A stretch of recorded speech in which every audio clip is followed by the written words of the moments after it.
चलो बच्चा पढ़ते आज क्या पढ़ने वाले हैं हम लोग? बहुपद। बहुपद। ये कक्षा 10वीं और 9वीं दोनों क्लास में पढ़ा जाता है। ठीक है, तो बताओ तो लोग बहुपद किसे कहते हैं? ये लिखा है ना डिफिनेशन, वैसा बीजीय व्यंजक जिसमें चरों की घात धनात्मक पूर्णांक हो उसे बहुपद कहते हैं। यानी कि प्लस में तो धनात्मक पूर्णांक क्या है? जीरो भी क्या है? धनात्मक पूर्णांक। और दोनों में आते हैं ऋणात्मक और धनात्मक। तो जीरो से लेकर जितना संख्या है पावर में होने चाहिए। यानी कि कोई भी संख्या क्या है पावर में, मतलब माइनस के रूप में नहीं होना चाहिए तो बहुपद नहीं कराएगा। अगर पावर माइनस में है यानी कि ऋणात्मक पूर्णांक जहाँ आ गया तो समझेंगे हम लोग तो क्या है बहुपद नहीं है। अगर चरों जो चर है जो रूट में भी नहीं होना चाहिए बहुपद के पहचान के लिए।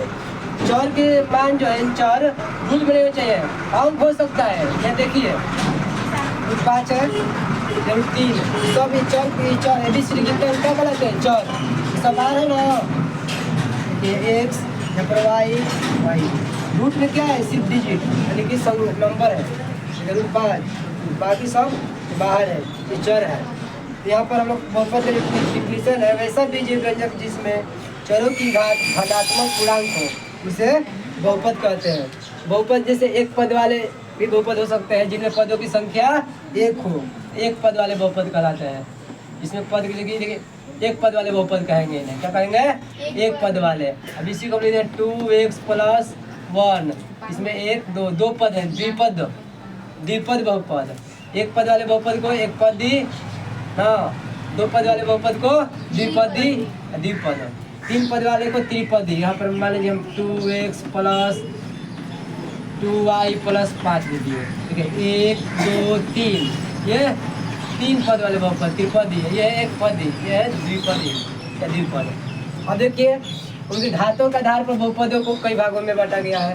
पहला है रैखिक बहुपद, दूसरा है द्विघात बहुपद, त्रिघात बहुपद। जितना पावर होगा उतना घात वाले बहुपद को नाम से जानेंगे। बहुपद इंग्लिश में पॉलिनोमियल बोला जाता है। ये देखिए रैखिक बहुपद, तो जिस बहुपद की घात एक हो उसे बोलते हैं रैखिक बहुपद। यानी रैखिक बहुपद की घात कितना होता है? एक। रैखिक बहुपद की घात एक। तो एक घात वाले बहुपद रैखिक बहुपद, दो घात वाले बहुपद द्विघात बहुपद, तीन घात वाले बहुपद त्रिघात बहुपद। अब बताओ रैखिक बहुपद जितना घात होगा उतने संयोगों की संख्या होगी, जितना घात होगा उतने संयोगों की संख्या होगी। तो रैखिक बहुपद का जो घात होता है एक, तो शून्यक भी एक होंगे, एक होगा। देखिए यहाँ पर शून्य, रैखिक बहुपद की घात एक होता है तो शून्यक एक, इसका शून्यक एक होता है। अब बताइए शून्यक फिर पूछेंगे आप लोग शून्य किसे कहते हैं? तो बताइए चर का वह मान होता है शून्य जिससे चर में रखने पर उसका मान क्या हो जाए? 0 हो जाए, यानी कि शून्य। अब देखिए यहाँ पर एग्जाम्पल में यहाँ लिखे हैं, यहाँ पहले व्यापक रूप देखते हैं रैखिक बहुपद का। रैखिक बहुपद का व्यापक रूप ax + b होता है। ax + b यानी कि a की जगह पर कोई नंबर हो सकता है, b की जगह पे भी कोई नंबर। अब नंबर रूट में भी हो सकता है और बाहर भी, परिमेय संख्या के रूप में, रूट में भी, माइनस प्लस कोई भी हो सकता है। लेकिन चर का जो घात है हमेशा 1 2 3 होना चाहिए। अगर रैखिक बहुपद है तो पावर 1, द्विघात है तो पावर 2 होना चाहिए और त्रिघात है तो पावर 3, मतलब अधिकतम पावर बोला जाता है। त्रिघात बहुपद में पावर 3 और अगर 2 भी 3 भी इसमें रह सकता है, लेकिन पावर 3 होना चाहिए त्रिघात का आएगा। अंतिम लास्ट वाला पावर देखना है कि सबसे ज्यादा पावर क्या है, उसी के नाम से बहुपद का नाम पकड़ेंगे। जैसे यहाँ पर यहाँ पर 2x ^ 3 + 5x² + 4x + 3, इसमें देखना है कि पावर 2 है, द्विघात नहीं करेगा, लास्ट सबसे ज्यादा पावर देखना है उस नाम से जानेंगे।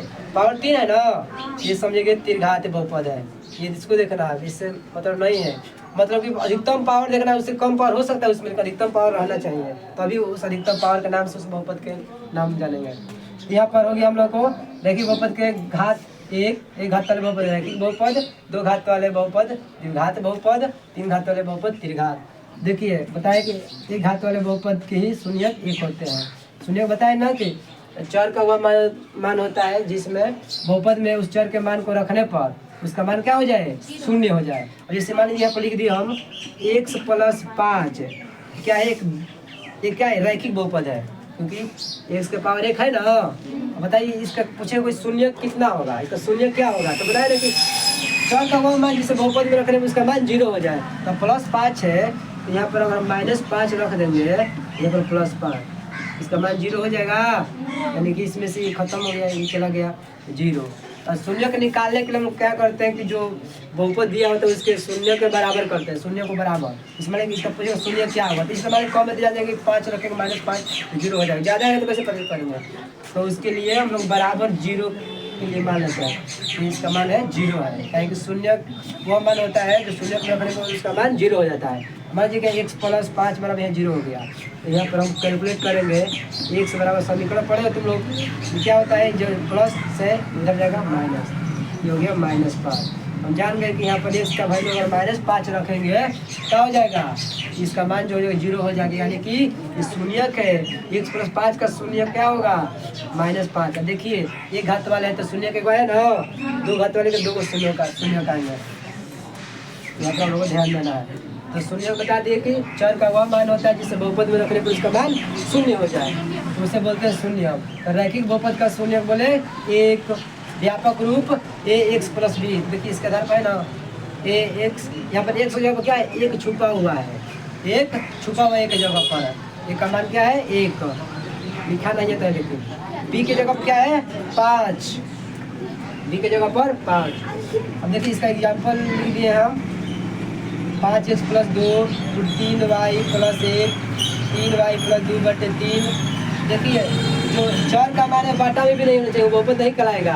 अंक भले हो सकता है ना, अंक परिमेय संख्या के रूप में हो सकता है, रूट में भी हो सकता है, लेकिन जो ABCD जो अंक है चर मान, चर जो है क्या होना चाहिए, रूट में नहीं होना चाहिए, इसके पावर में कोई बाटा वाला संख्या नहीं होना चाहिए ना, तो नहीं कहलाएगा वो बहुपद। पहचानने के लिए दे देता ऑप्शन 4 होता है, निम्नलिखित में कौन बहुपद है, तो ध्यान देना है लोगों को। अंक हो सकता है बाटा, इसे बहुपद कहेंगे, क्योंकि बाटा में तो ये नहीं हो सकता ना, यहाँ पर बाटा में y नहीं है, अंक भले हो सकता है ये बहुपद कहलाएगा। अगर वहीं पर y होता ना एक भी हो जाएगा, भले यहाँ पर एक y है स्क्वायर कुछ भी हो गया तो नहीं कहलाएगा बहुपद। ठीक है, बहुपद का पहचान। द्विघात बहुपद के शून्य क्या बताए कि घात 2 होता है, 2 घात वाले बहुपद द्विघात बहुपद, द्विघात बहुपद के शून्य भी 2। इन लोग के शून्य को ग्रीक अक्षर से हम लोग देखिए इसे अल्फा बोलते हैं, हम लोग क्या बोलते हैं अल्फा से सूचित करते हैं, इसे अल्फा बोला जाता है। कैसे लोग ये बराबर का चिन्ह बोलते हैं ना, इधर बड़ा वाला कहलाता है, ये वाला छोटा वाला, इस तरह भी ये ग्रीक अक्षर है अल्फा बोला जाता है। तो इसका एक शून्य होता है, इसके शून्य को हम लोग अल्फा से सूचित करते हैं, दिखाते हैं। और नाम अपना से ले सकते हैं, जो सवाल वाल देता है कि एक बहुपद है उसको शून्य A और B C ऐसे ये है, लेकिन रियल में अगर इसको शून्य को हम लोग अल्फा से सूचित करते हैं। रैखिक बहुपद के शून्य को, घात बहुपद के शून्य 2 होते हैं, एक घात 2 होता है और शून्य भी 2, इनके शून्यकों को अल्फा और बीटा लिखा जाता है। ये क्या है अल्फा, ये क्या है बीटा। तो घात बहुपद के शून्य को हम लोग अल्फा और बीटा से सूचित करते हैं। अगर 2 को शून्य का आएगा तो कोनो का नाम एक अल्फा कहेंगे, एक को बीटा ना। उसके लिए 2 घात बहुपद के शून्य के लिए हम लोग गुणनखंड करना होता है, गुणनखंड पढ़ाएंगे तुम लोग को। व्यापक रूप, इसका व्यापक रूप का मतलब ये होता है कि किस रूप का होता है, मतलब द्विघात बहुपद इस रूप का होता है, ax² + bx + c। a b c कोई भी संख्या हो सकती है, और परिमेय है समझ में, a b c कोई भी संख्या हो सकता है। x ये सेम रहेगा, x² + bx + c, x² + bx + c, ये है द्विघात बहुपद का व्यापक रूप। ऑप्शन वाला में पूछ देता है, सब में 3 नंबर कंप्लीट हो गया। ऑप्शन में पूछ देता है द्विघात बहुपद का घात कितना होता है, घात 2, शून्य की संख्या 2, व्यापक रूप होता है, कई ऑप्शन दे देगा घुमाकर, x² + bx + c। और कभी कभी ना एक जगह b यहाँ कर देगा, a यहाँ कर देगा, कभी इसी जगह को बदल देगा, बस फिर भी देखना है हम लोग कि x² होना चाहिए सेम जगह पर, इससे मतलब भले बदल देगा तभी वो क्या कहलाएगा द्विघात बहुपद का व्यापक रूप कहलाएगा। इसी को लिख देगा bx² + cx + a दे देगा, इसको भी हम कहेंगे क्या द्विघात बहुपद का व्यापक रूप। है समझ में, बस ये जगह नहीं बदलना चाहिए, x² + x से ये भी इसी के जगह पर बदल सकता है जगह। इसका एग्जांपल देख लिया आप लोग, 2x² + 3x + 5 √5 x² + 2x - 3 6y² - √2y + 5। किसके एग्जांपल है द्विघात बहुपद के, द्विघात बहुपद के, यह है रैखिक बहुपद के। और देखिए त्रिघात बहुपद, त्रिघात बहुपद के घात होते हैं 3, 3 घात वाले बहुपद क्या कहलाते हैं? त्रिघाती बहुपद। त्रिघाती बहुपद या त्रिघात बहुपद कह सकते हैं। शून्य साफ बात है, जितना घात होगा उतने शून्यों की संख्या होगी। त्रिघात बहुपद के शून्यों को हम लोग अल्फा बीटा गामा लिखते हैं। क्या लिखते हैं? अल्फा बीटा गामा, कुछ इस प्रकार होता है वाई की तरह। ये गामा है तो अल्फा बीटा गामा। क्या बोलो, क्या दिक्कत है? कौन? हाँ, ये गलती ना, ये अल्फा है। असल में इस तरह अल्फा तो किताब में देखोगे ना इस तरह बनाया है अल्फा। हम लोग इसी तरह बना देते हैं। अल्फा कहा जाता है, ये अल्फा बीटा गामा, ये त्रिघात बहुपद के शून्यों को सूचित करते हैं हम लोग। हाँ, अल्फा बीटा गामा से त्रिघात बहुपद के घात कितना होता है? 3। शून्य को कितना होते हैं? शून्यों की संख्या त्रिघात बहुपद के 3। कौन कौन शून्य कौन सूचित करते हैं? किस किस नाम से? Alpha beta gamma. यह है व्यापक रूप, त्रिघात बहुपद का व्यापक रूप ax³ + bx² + cx + d। इस रूप का होता है त्रिघात बहुपद। देख लीजिए यहाँ पर एग्जाम्पल, क्या है ना? 2x³ + 5x² + 4x + 3। दूसरा है √5y³ + ये हमेशा ध्यान देना, ये बाहर है सब। y³ y² बाहर होना चाहिए, चर का मान बताए ना, रूट में नहीं होना चाहिए। अगर मान लीजिए कोई रूट में दे दिया तो समझो कि वो वर्गमूल के रूप में बाहर होना चाहिए। मान लीजिए कहीं दे दिया y², ठीक है? देखो मान लीजिए कहीं लिख दिया 25y², रूट में कर दिया दोनों को 25y²। ऐसे मान लीजिए यहाँ पर लिख दिया कहीं 25y² अंदर ही लिख दिया। बताओ ये बहुपद है या नहीं? ऐसे नहीं, हम कहेंगे है। क्योंकि अगर बाहर निकालेगी इसी प्रश्न को घुमा देगा, 25 का 5 हो जाएगा। वो अंक रूट से बाहर निकले या ना निकले उससे मतलब नहीं। देखना है कि यहाँ पर चर का मान निकल रहा है ना, y² 2 बचे वो आ जाएगा बाहर ना, कुछ ये उस प्रकार हो जाएगा। 25 का 5 हो गया y। ये क्या का बहुपद कहेंगे? ये पदी बहुपद है। घात में कहेंगे तो रैखिक बहुपद। ऐसा में अब नहीं भूलेंगे बहुपद से। एक बार फिर से फोकस करते हैं। रैखिक बहुपद, एक घात वाले बहुपद को रैखिक बहुपद कहते हैं। रैखिक बहुपद का शून्य होता है 1, अल्फा से इसके शून्य को सूचित करते हैं। व्यापक रूप इसका होता है ax + b। ये एग्जाम्पल है। द्विघात बहुपद, 2 घात वाले बहुपद को द्विघाती बहुपद या द्विघात बहुपद। द्विघात बहुपद शून्य होते हैं 2, शून्य को अल्फा और बीटा से सूचित करते हैं। द्विघात बहुपद के व्यापक रूप ax² + bx + c। Example square में रहेगा क्योंकि द्विघात बहुपद है।